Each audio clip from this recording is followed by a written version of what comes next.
Haleluya, haleluya, haleluya. Reka tuzamura amaboko twese mu Pentecote. Haleluya, haleluya. Oh, haleluya, haleluya. Pentecote nziza. Yesu ashimwe cyane. Gira mugeze ku munsi mukuru mwiza w'abanyamwuka.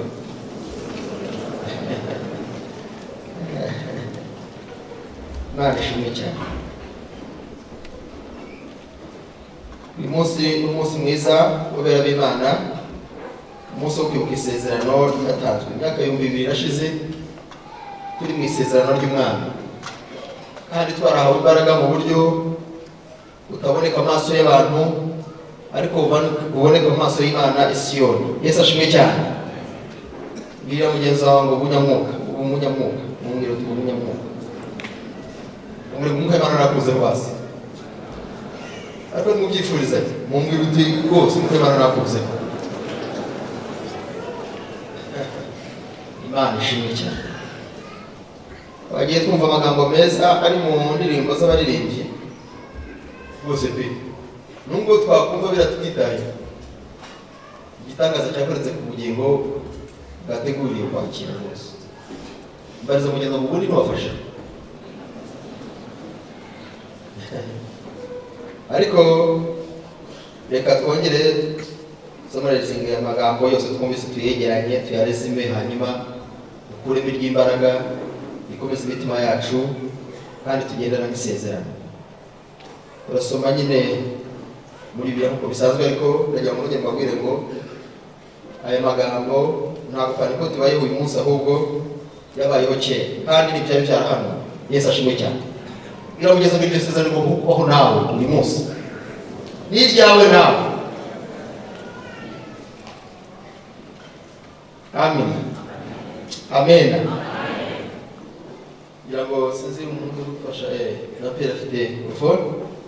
Ndagira ngo nongere mbabwire ko irari isezerano,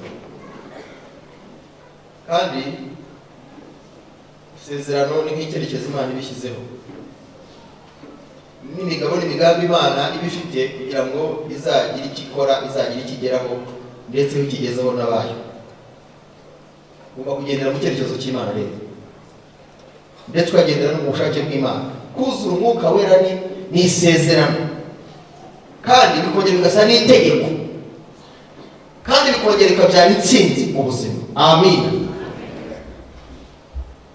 Dusomye muri Yesaya 44 umurongo wa 3 wonyine.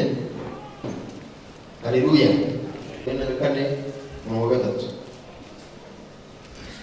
Reka usome mu izina rya Yesu. 44. Uwishwe n'inyota nzamusukiraho amazi, nzatembesha imigezi ku butaka bwumye, urubyaro rwawe nzarusukaho umwuka wanjye, n'abana bawe nzabaha umugisha. Amen. Umurongo wa mbere. Hanyuma y'ibyo nzasuka umwuka wanjye ku bantu bose, abahungu banyu n'abakobwa banyu bazahanurwa, abakambwe banyu bazarota, n'abasore banyu bazererwa, ndetse n'abagaragu banjye n'abaja banjye nzabasukira ku mwuka wanjye muri iyo minsi. Ahangaha umuhanuzi Yesaya we ndetse uyu mwuka wera yawuvuzeho uburyo uzaza, ariko azayanawambitse. Mwuka wera iyo uje uza wambaye, ntabwo uza wambaye ubusa.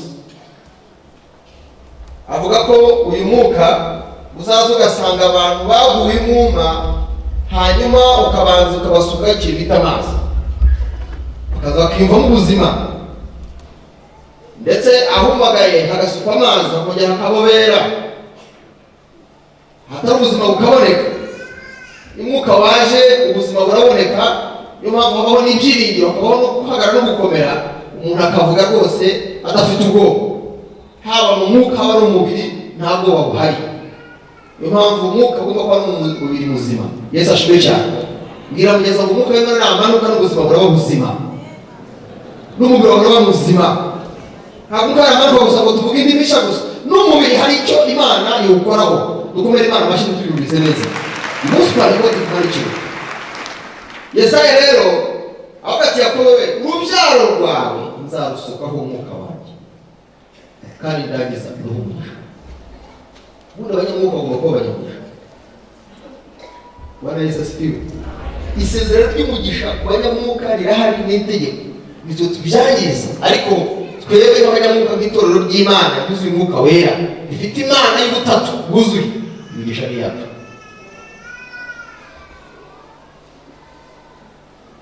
Yowe nawe ihanura rero aravuga ngo izasuka umwuka, kandi uwo mwuka nuza uzamanukira abahungu n'abakobwa, uzamanukira abakecuru n'abakambwe, kimwe n'abagabo n'abatama n'abatamakazi. Ngo abo nabo bazaryama barote, abasore bazaryama bazasenga kandi berekwe bahishurirwe.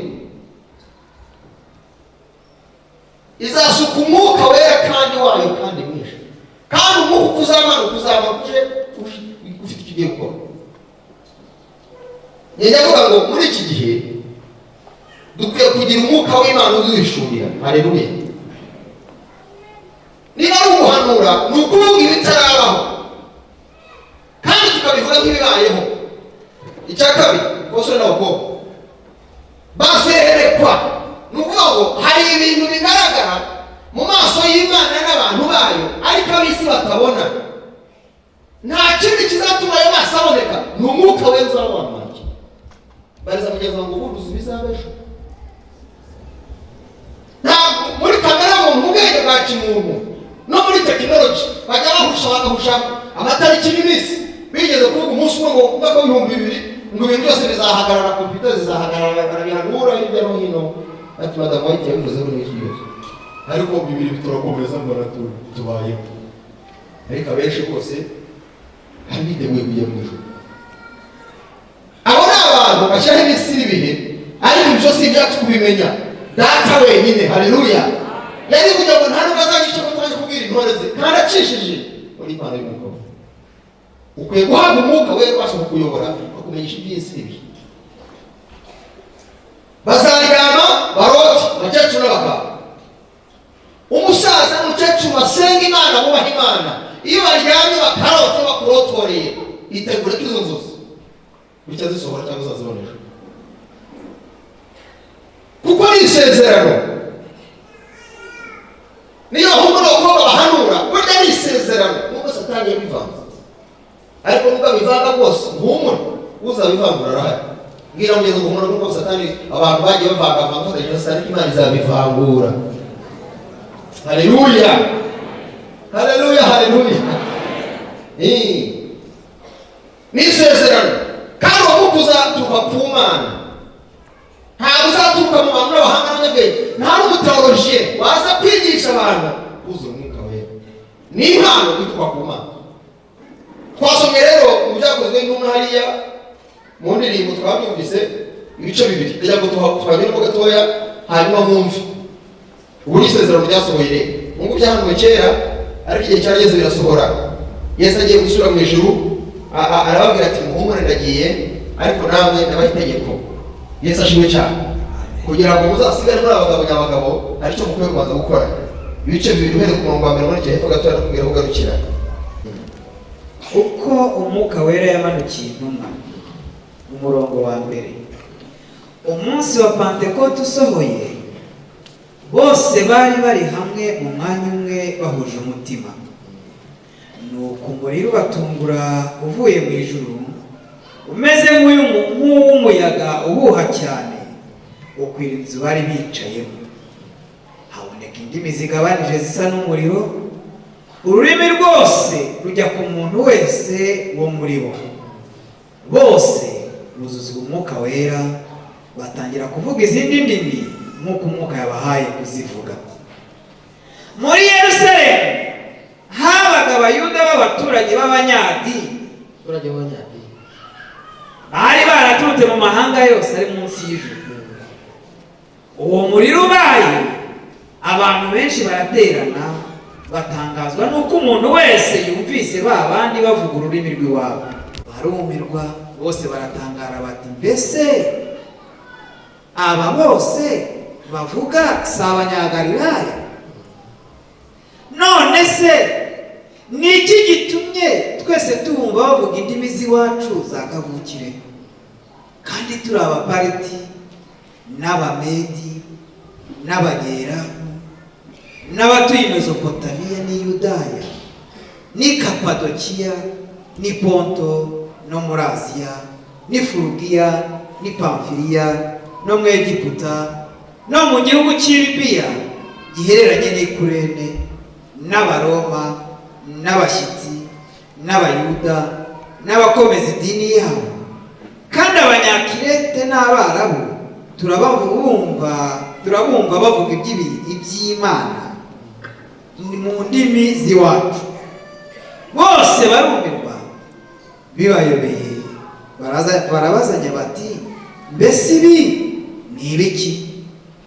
Abandi barabanegura bati basinzihira. Ubwo abateraniriza hamwe abategeka kutava i Yerusalemu ati ahubwo murindire ibyo Data yasezeranije, ibyo nababwiye, kuko Yohana yabatirishaga amazi, ariko mwebweho mu minsi mike muzabatirishwa Umwuka Wera. Ntabwo imbaraga Umwuka Wera nabamanukira, kandi muzaba abagabo bo kumpamya i Yerusalemu n'i Yudaya yose n'i Samariya no kugeza ku mpera y'isi. Amen. Amen. Tuvuge nk'imbaraga, biramunyarwanda akagira imbaraga. Ntukaba umuzayifu, ntukaba umunyantege nke. Mu by'urugendo ukwiye kuba umunyembaraga, ariko nta kindi kizatuma umunyembaraga, uzashobozwa na Kristo uziguha nyine. Amen. Kumvise aya magambo ngo Yesu ajya kubakurwamo, ajya gusubira mu ijuru, hari habanje no kuba impaka cyane amaze kubagarira ko kugenda, ndetse bo ntibatekereza uburyo bagiye gusigara, ahubwo bitekerereza cyane uzasigara ari umuyobozi mu bigisho. Ariko ati nibyo ugiye kugenda n'ibyo ugiye kudutegurira hano kwa Data ni heza, nibyo kuba dukumbuje, ariko se ko dusigaye niba uzaba mukuru muri twe. Umva ikibazo bahise bagira. Yesu arabareba ati yaba mwari muzi aho mugiye gusigara hari, ndetse n'urugamba mugiye gusakirana narwo, mwari amahoro ko twari kumwe, babankinyiraga, none mwe nkaho mwagatekereje uburyo imbaraga muzaba mufite imbere y'abo bantu ahanganaga natwe ntihari. Muratekereza muri muzabamo wenda ko ngako nta komanteri kanjye, ariko rero we yatumishaka kuba mukuru muri mwebwe abo mugaragara. Yesu ashimwe cyane. Aravuga ati nababonye ubwenge bwanyu aho bwerekeza ni ku mubiri musa, mu gushaka icyubahiro. Mwebwe rero mubwiye kuja ahantu hamwe, haleluya, kandi mukegerana, ubundi mugategereza. Hari ikintu kigomba kubanza kubaho kugira ngo mubone musohoke. Muvi Yerusalemu muzagende i Samariya n'i Yudaya ku mpera y'isi. Hari ikintu kigomba kubanza kubaho. Naho ubundi muri abantu buntu. Ngira mugenzi wangu abantu bagenda ari abantu buntu, ariko bakwiye gusohoka bafite izindi mbaraga bahawe ku buryo budasanzwe. Abavuga ubutumwa bari hano hanze barahari pe, ariko hari ubwo ubutumwa bitewe n'umushinya afite. Munsi muri kujya mu iteraniro ry'ahantu hamwe aciye iminsi, ariko umugabo umwe araza aravuga ati reka mbabwire, ati ngeze amahirwe bampaye agatutu bambaye mikorofone, ati ufite iseseme ntabwo uraharuka. Ibaze bivuga ngo iseseme yamwishe bamuhaye umwanya wo kutapika, kandi kuko rwose yarabikoze. Arangije ati kandi araruhutse, byari bimbabaje bishizeho. Urumva yavuze ibyo bimubabaje, ariko ntiyavuze ubutumwa bwiza nk'uko yabuhawe. Aravuga ati mugende mujye i Yerusalemu, aho ba Yakobo na Petero baba, mugumeyo mwikingirane mutegereze, ntihazagire umuntu usohoka. Genda agiye, ariko ntihazagire umuntu usohoka ngapfa kugenda atabanje guhabwa ibyasezeranijwe. Hari ikizababaho, hari umwuka wera uzabamanukira, kandi uwo mwuka uzamanuka ni umwuka w'imbaraga uzabahesha kuba abagabo n'abagabo. Ntabwo bari bazi uwo mwuka uzamanuka ute, maze ngo bizabagendekera biti. Bumvira uwo muburo wa Kristo, ngo baragenda bo n'abagore babo na ba Mariya nyina wa Yesu barimo, bose mu cyumba cy'i Yerusalemu bari 120.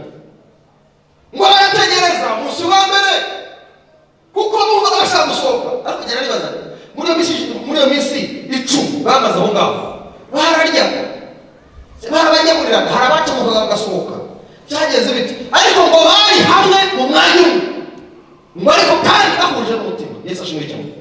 Iyi minsi 10 benshi bayivugaho bakavuga ngo aba bantu ko bari Yerusalemu niko bategereje isezerano ryo kumanukirwa n'Umwuka Wera kugira ngo babashe guhagarara neza, badatekereza nk'abantu badafite ubwenge bwa kimuntu, ahubwo bumva icyo Umwuka Imana ababwira bakabasha gukora.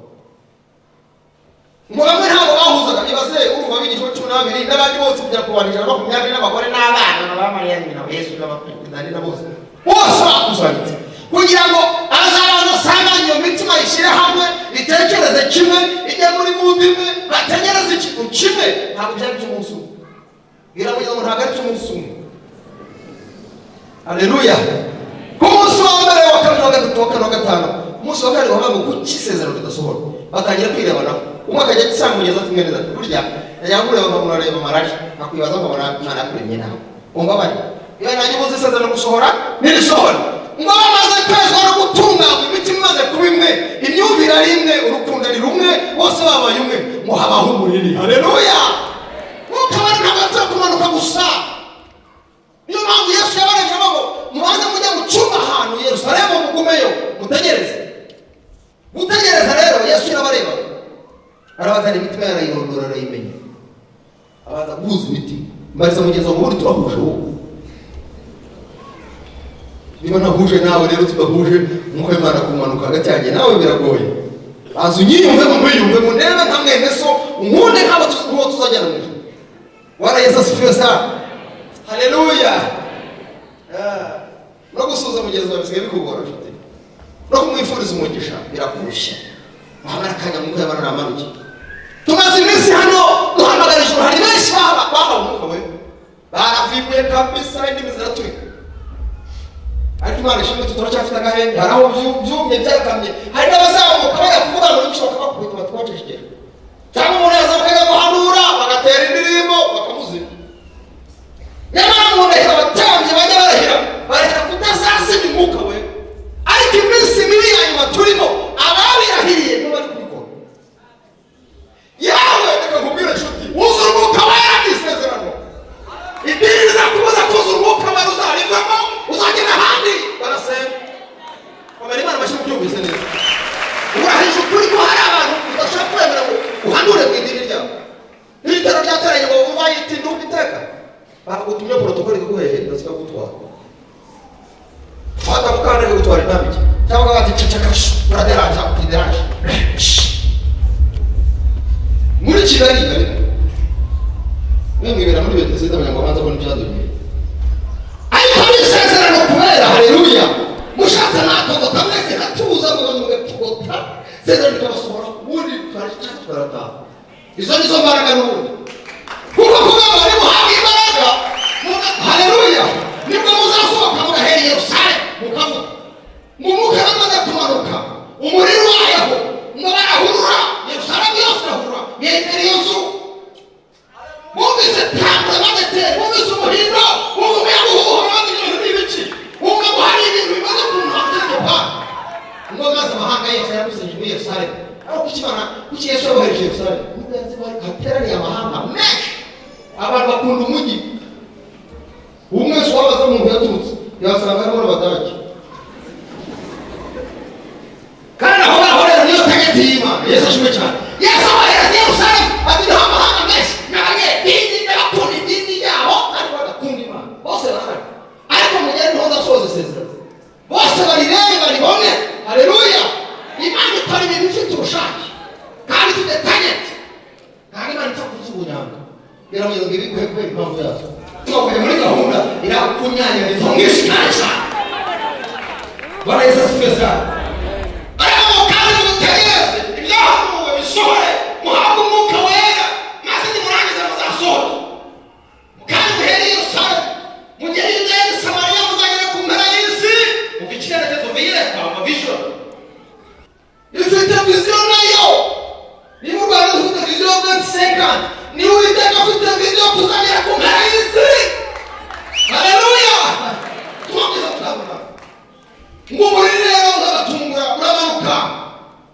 mwebuha cyane maze ngo buri muntu wese umwuka w'Imana muzaho kandi mu ishusho y'umuriro ujya mu muriro uko Imana ni umuriro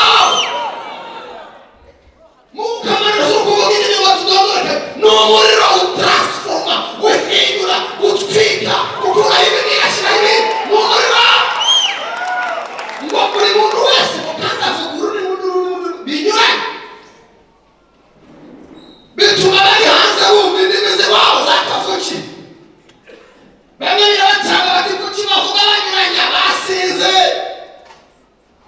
haleluya maze kumunyagoba wo muri witwa Petero haleluya muri bane kumanukira aracomoka arasohoka nibwo yasohotse haleluya arasohoka hanze abatangariza ati ntimubonye ngo twasinze si uko biri ahubwo wawe n'ibisa ukamubamisha iri sezerano nikongera ryavuke ni ukoze bimureba wareza sinoza iriya bitumye abandi kagereza no ntekarashora bwira abanyarwanda itsinda yakwiza ahumura mu mahanga mu mwanya umwe mu muco umwe utuze umutima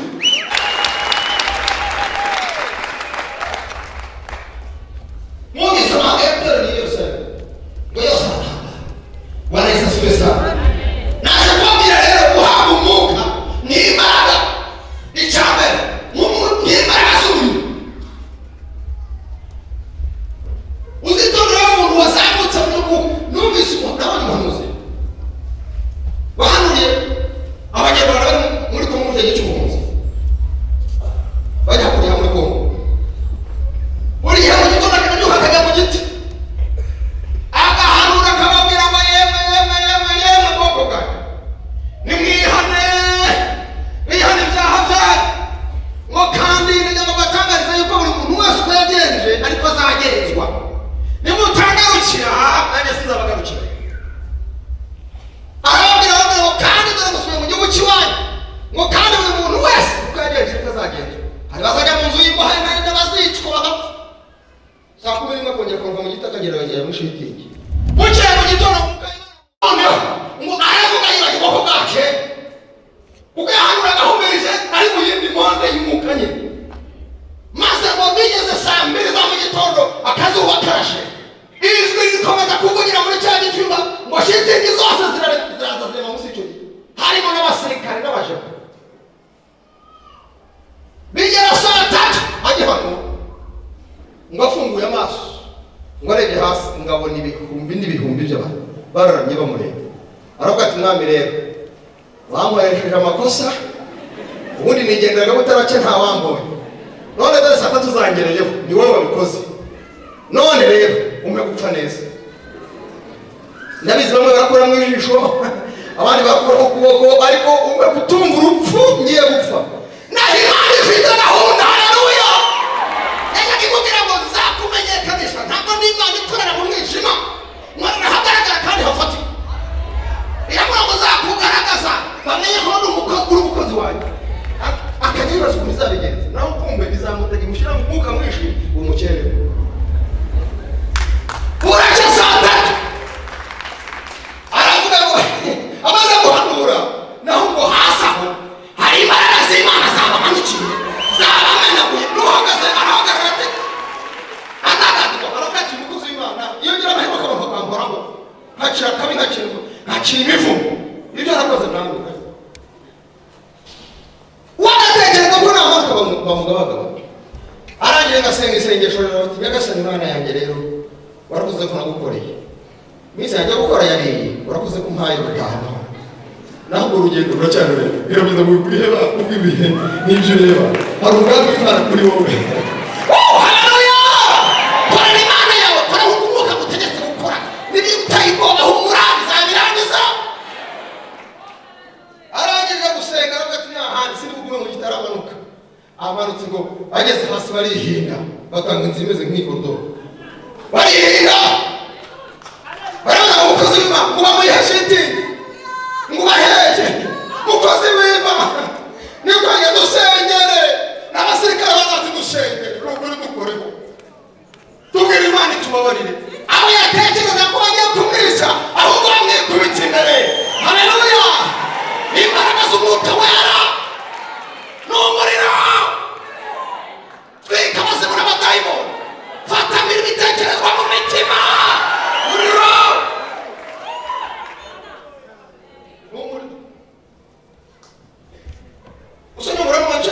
wa 11 haleluya haranditse ngo kubyo umwete nimubi byawe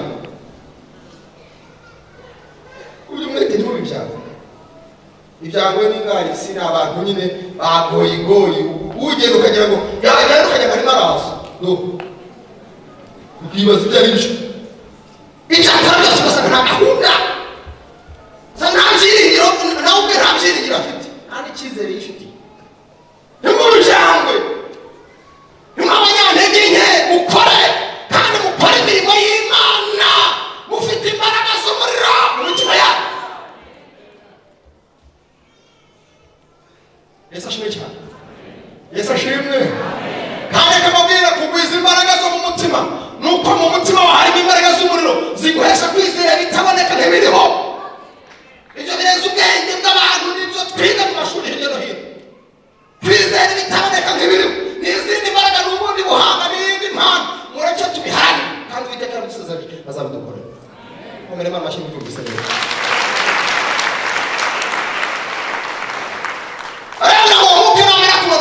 Nibwo muzagabanya abagabo bigere kuri Petero uhagurutse agasohoka narakinguye idirishya narakinguye umuryango ariko aracomoka yamaze kwambara imbaraga. Yesu ashimwe cyane. Amen. Haleluya. Kuba umugabo nyamugabo rero ni ukuvuga ibyo uvuze ukabihagararaho kandi ukaba wanabipfira. Nta kindi cyaguhesha guhagarara ku ijambo n'ukwanga kuripfira utabushoboye n'umwuka we. Iby'ubwenge byo watekinika ugatanya kuvuga impamvu zabikuzanyemo. Tinararwaye hanyuma biza bavuga ngo Yesu azankiza niyo mpamvu nahaje rwose njye ntimwumve. Ariko ku mugabo nyamugabo n'uvuga ijambo cyo mu gitondo akarisubiramo kandi akareba kurya avuze akavuga ukuri uko kumurimo ukabona ugahamya rero. Yesu ashimwe cyane. Bahise mugeza kubona urahamya mubwire ngo ukeneye imbaraga z'umwuka wera zizatuma umugabo nyamugabo. Haleluya. Haleluya. Uyu mwuka turongera tuvuge ubuhamya bw'Uwiteka Imana ku muntu. Iyi Imana imanuriye umuntu umwuka wera akawubatizwamo akavuga mu ndimi nshya ndetse akamanukana umwuka amanukana n'impano zawo. Ni ikimenyetso ni ubuhamya Imana ibimuhamije ikamubwira. Haleluya. Ikabwira abamureba ngo uyu ni uwanjye. Hari ikimenyetso ngo Yesu akibona kubatizwa na Yohana muri Yorodani yaramaze kuvuga ati ubusaza wose mwakora ku bishumi inkweto ze ati warakomeye cyane. Ati kandi nasaza abatije umwuka n'umuriro ati ngo bityo Yesu aracumuza ati bikore mbatiza. Yohana arashaka kubyanga ati ndewe n'ibinkwira ati Yohana emera ubikore dusoza gukiranuka kose. Haleluya. Ati mukumana kwatsa amazi n'ijuru rirakinguka mu birenge ijuru rirakinguka ntabwo akinguka no ku bantu nta muntu utanga umwuka wera biva mu ijuru. Uburyo biva mu ijuru imbaraga ziva mu ijuru imbaraga zitavamo mu nganzo y'abahanga n'abasava bavumbura za bomba atomike. Mu ijuru hari imbaraga zishobora zigashiriza ziriya mbaraga z'abahanga n'abanyabwenge n'abanyembaraga bo mu isi. Imbunda ntirasa na misile ntihaguruke. Uwiteka ikubwira imbaraga z'ijuru ikabicecekera. Ijuru rirakinguka akanuma karamanuka gahagarara ku bitugu bya Yesu guhamya. Ijuru riromangana ijwi riravuga ngo uwo ni umwana nkunda cyane kandi nkamwishimira namwe mumwumvire. Imana iraguhamije. Umwuka wera rero ni ikimenyetso cy'ubuhamya Imana iguhamije. Ariko nshuti abantu bataraguhamya waretse Imana ikaguhamiriza bibaho bavuga ngo ururimi rushuka tabuka kabisa bizamo Imana gukuruka. Ni ubuhamya bw'Imana butanga ni ikimenyetso cy'uko umwana w'isezerano ni ikimenyetso ko umunyamugisha. Ikiba gisigaye ni ukumvira umwuka gusohoka. Ariko abundi umwuka burya muri gihe cya none kiragoye ni bake ntabwo ari bose kandi abumvira umwuka w'Imana nibo bana mbwira mugenzi gerageza ujye mu umwuka. Yabumvira umwuka wera w'iz'urukundo, nta soni uzagira Imana.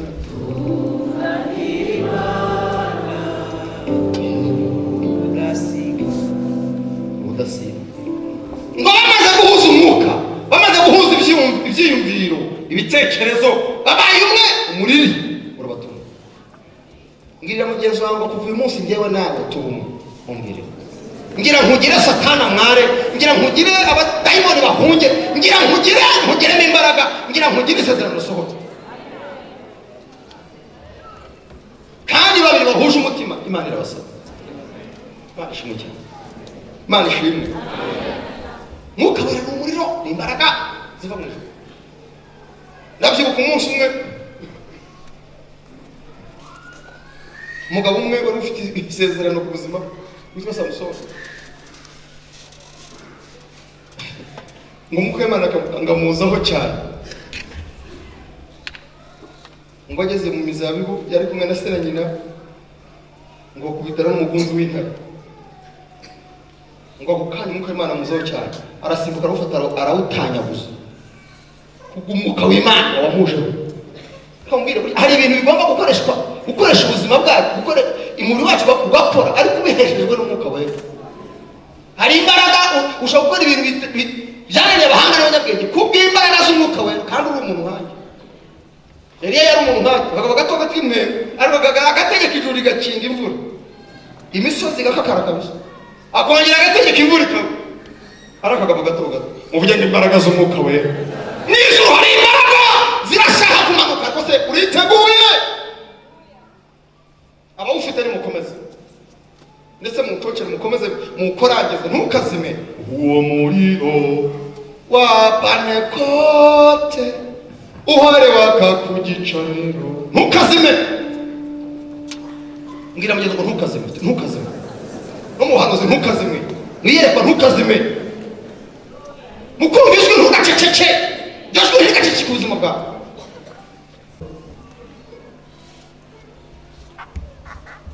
Imbaraga ziva mu ijuru. Uzuzamana igihe Dawidi akajya afata umugunzi w'intare akawutabura, agafata iduba akarivutagura akaryica. Haleluya. Kandi icyo gihamya cyari kimuriho, nicyo cyatumye ahagana imbere ya Goliyati, aravuga ati nibutse Imana yabanye nanjye mu ishyamba ndi jyenyine mu ntama za data, kampesha gukiza umukumbi, idubu n'intare bidatwaye intama n'imwe. Wowe mudakebwa mupagani utazi Imana, wabasha ute gutuka Imana yanjye mpari numva? Hari abantu baba mu gitereko mu cyicaro cy'abapagani batuka Imana cyane. Ako kantu nikabarije mu mutima ngo bahaguruke, mukeneye umwuka vugira Imana yanyu, ntigatukwemo. Dawidi umwuka w'Imana wari muri we, ngo arebye Goliyati ntiyareba igihagararo n'umurambararo, ntiyareba amateka ye, aravuga ati Imana yabanye nanjye, we yarashoboye, ndaguca umutwe ugaburira ibisiga bikujye biguhaga. Kuko gutuka Isiraheli kazwi, ibyo tuka ibyo ari byo. Kuki batuka Imana yanyu mukabyemera? Mukeneye imbaraga z'umwuka wera zibahesha no kugira ishyari ryo kurwanya abapagani batuka Imana. Dore kagenda dore bariya narasenga ngo ntizabarokore, nawe ugasanga urasimye uracecetse, baratuka zabarokore nawe ugaceceka. Niyo mpamvu mutagendera na Bibiliya. Mbaraza mugeze mu Bibiliya yawe irihe? Mbaraza Bibiliya yawe irihe? Icyo nacyo ni ikimenyetso cy'uko nta mbaraga wifitiye. Anytime umuyaga wahuha wagutwara, bavuze ngo muteme watema, nta mbaraga wibitse. Udatwara Bibiliya watwara umuhogo. Sinkubeshe kandi ni ibyabaye njye nibonesha amaso yanjye. Kandi utwaye Bibiliya sa udafite ijambo rigukomeza ryo muri iyo Bibiliya, naho yaba idahari, uretse ko atari ikimenyetso cy'uko kwe kubaho utayigire, kuko nta tegeko riri hano mu muhanda rivuga ngo muzabona na Bibiliya muzamukubita intoki. Ese nk'ubu igihe kigeze bakavuga ati abarokore rwose mwese abasenga Imana mwese muyoboke padiri, dini rimwe ni Gatolika, bandi bose mwese sengero muzihindure utubyiriro mushyiremo za alimentation. Bantu barashoje ahubwo babone ibiryo. Ahera mutaza kutajya kuvuga ngo aremewe. umuntu udafite umwuka wera kunesha rwose ntubimubaze. Iteka ryose yisanga muri muwa,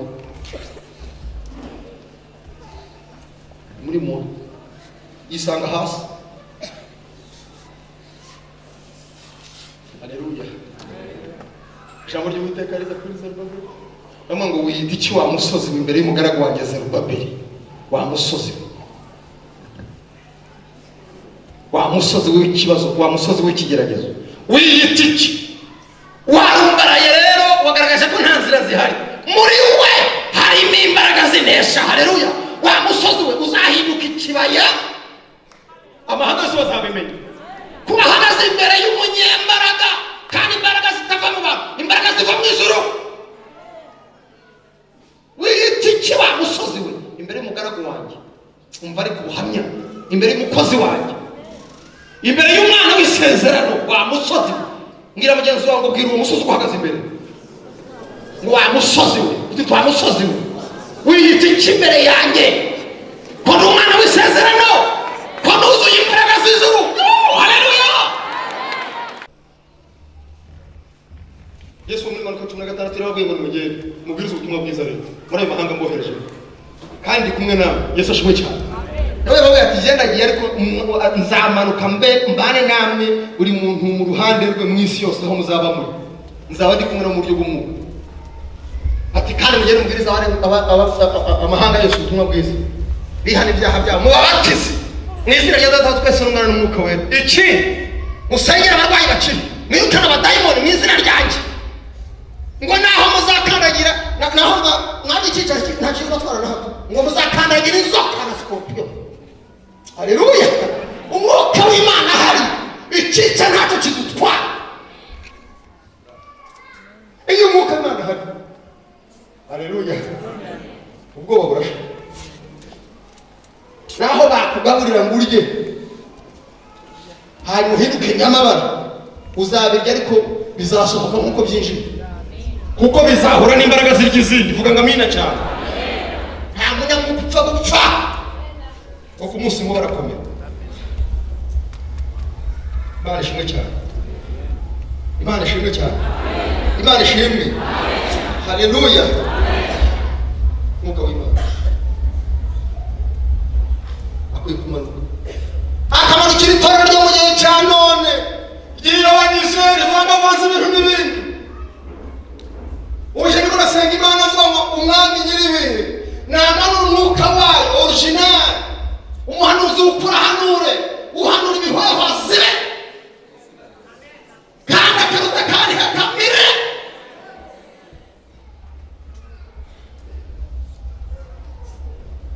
Kandi iyo Satani ari ahantu hakaba n'abandi bantu b'Imana bafite imbaraga, Satani ntavuga, aracece. Ariko impamvu Satani yigaragambije hirya no hino nuko n'abanyembaraga bari kugenda baba bakeya, nuko abanyamuka batakiri mu nganzo uburyo bufatika. Ariko icyanwa kugira ngo abantu b'Imana, imbaraga z'Imana zongeye zibamanukire ndetse nyinshi cyane. Mwuka w'Imana tuzaho cyane kuko yabwiza Samusoni, amara utagiye itimura ari kumwe na Senye, hari mu mugunzo ngo urahuma uzasanga, kubera ko bazi intara y'ikinyembaraga bagira ngo uyu mukecuru umusaza umwe n'umuhungu wabo nabo ntabwo bari bazi ko afite imbaraga zimeze gutyo. Arayitabura kandi yitabuye batabimenye, biramenya ngo ujye bitabura nubwo batamenya ujye bitabagura mu izina rya Yesu. Ariko iki gihe atabura gatoya, mwaranyumvise ngewe nasengeye impumyi ebyiri zirareba, rakayagayagaya wabitabaguye ubwiceceke.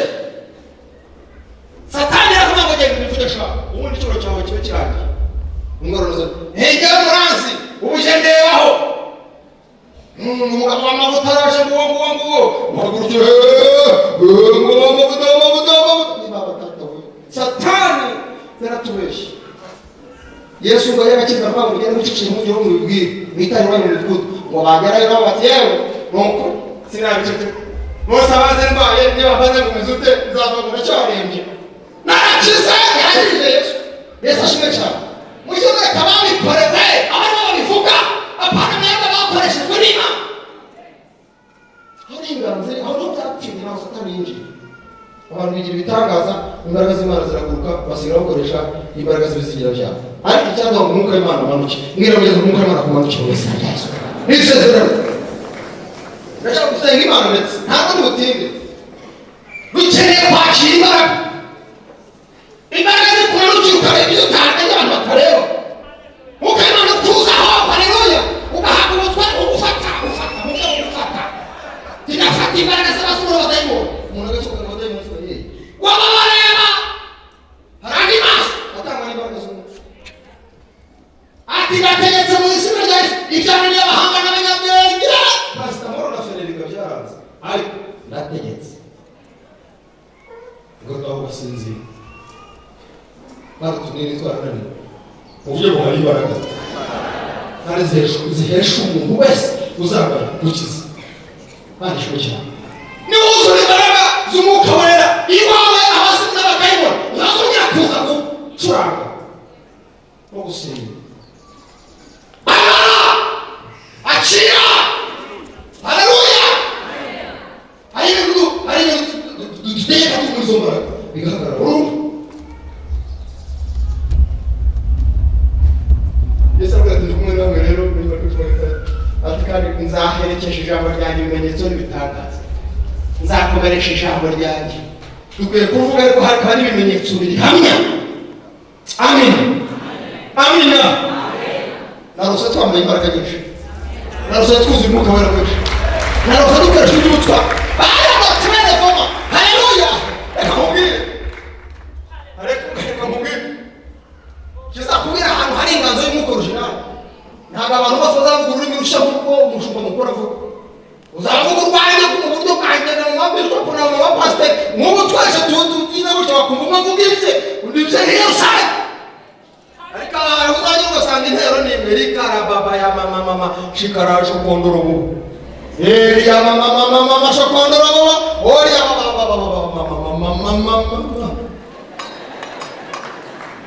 Bose ni ya mama shokondorobo. Ngimani abantu ibizinywaye muri amena. Aba mwigabo bijabo na biturire mu bijabo. Ndetse n'indimiziwa bakavuga. Iringana riravuga n'uko igiswahili kiravuga. Yesu ashimwe cyane. Hari ingene umuntu asenga neza iringana riramanuka kabisa. Nzambe na ngaye na namususupe. Bwana Yesu asifiwe sana. Mbariza mjeza urashaka kuza umwuka we. Urashaka kwambara imbaraga z'Imana. Urashaka gusohoza isezerano. Imana iragushaka mu mwanya umwe. Bwana Yesu asifiwe sana. Iragushaka mu mutima mwiza, muzima, unogeye Imana, utunganiye Imana. Kandi wibona muri mugenzi wawe ukamwibonamo. Ifite ibintu mbega bivangavanze amaso yawe. Hari n'abakunda bagakunda babo cyane barutisha abana. Abo nabo ntagarama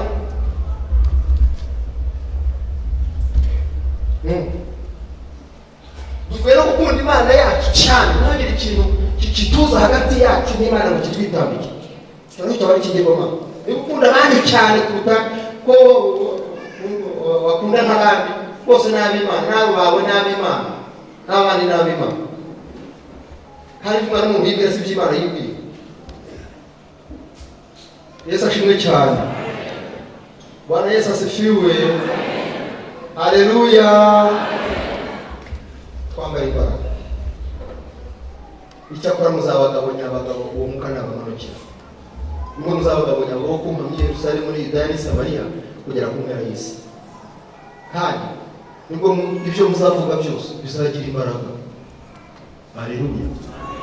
Haleluya. Hana ahandi tuzabimenyera. Uzavuga twumve. Uzavuga twumve. Uzaseka twumve. Twumve gusenza. Mwami Nyagasani Mana. Nyagasani Mana uradukunda. Kandi y'amahoro igusenga iri mu cyumba wawe. Ntabwo abaraga kandi urabona bwa ubwo abari zose Aragratagivura.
mu bihe by'imperuka n'umuriro mwinshi. Kandi kababwira mwari muzi ko muri ibihe by'imperuka ariko Imana izabana umwuka mwinshi, umuvugo mwinshi. Ntabwo Umunyamerika mwasengeye muri isezerano abavuga ngo muri iyi minsi ya nyuma uzohereza umwuka wawe mwinshi, kumva ntabwo uduhaho gakeya wampaye mwinshi. Aravuga ngo nawe uguhaye ariko ntuzakugerageza. Uwo mwuka wahereye mu rugo rwe, yaza yegera umudamu agahunga ategerageza ntabwo umere nabi utatabaye uteye ubwoba siyo madamu wanjye habaye ikibazo ukazomeza kuri uhagaze aho ngaho wenyine kumva ibintu kurimo bifite imbaraga nyinshi. Yanyura muri karitsiye, yanyura ku bafundi barimo bubaka bakamanuka hejuru y'amazu, abadayimoni bakamanuka bakakubita hasi ariko ntibapfa. Umwuka w'Imana niyicara akiza.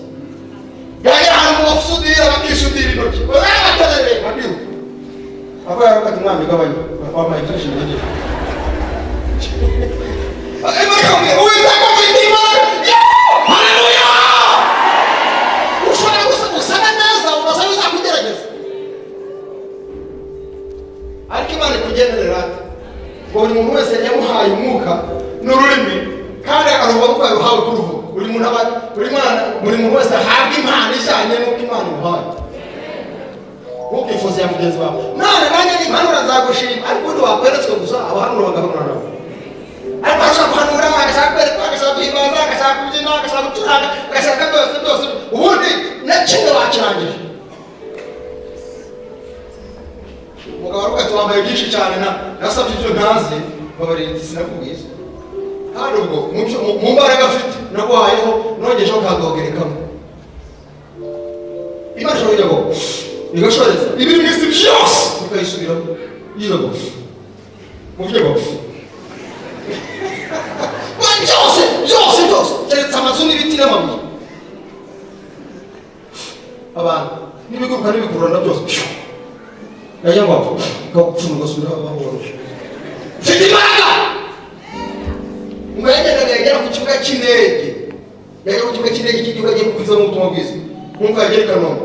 Abadayimoni hepfo mu gatenga no mu kinjoro niyo mu gashaka turashize yaje aravuga ati umugabo ateza mute yaje ntabwo ari umugabo w'amahoro.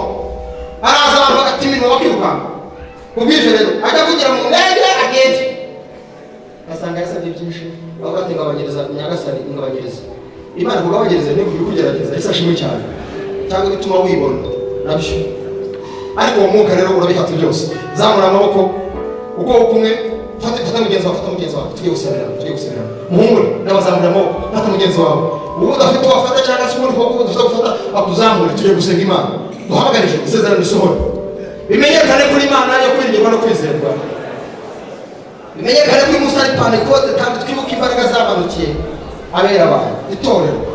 Isezerano wasezeranye imyaka 2000 yashize warabuze yuko uzasuka umwuka wera imbaraga nyinshi zikaboneka zikagaragara arara ubwoko bwawe kandi abisi bakemezwa n'ibintu bitangaza rwose urakoze urakarama ku isezerano dudubiza umwuka wera kandi mwinshi umwuka w'umuriro umwuka w'ubuhamya umwuka w'imbaraga zituruka mu ijuru zibasha kumenagura zibasha gushanyagura zibasha gusenya inyubako zose z'abadayimoni mu izina rya Yesu Kristo. Ubugingo bwawe burabagirane umuco w'ijuru wose ibyaranganye n'ibishoboke kandi umwami w'amahoro imbaraga z'abazima b'abadayimoni abacunyi n'abacwezi zatinderezerezanye barera ndetse n'amazimu n'uburyo butari bumwe byose mu izina rya Yesu.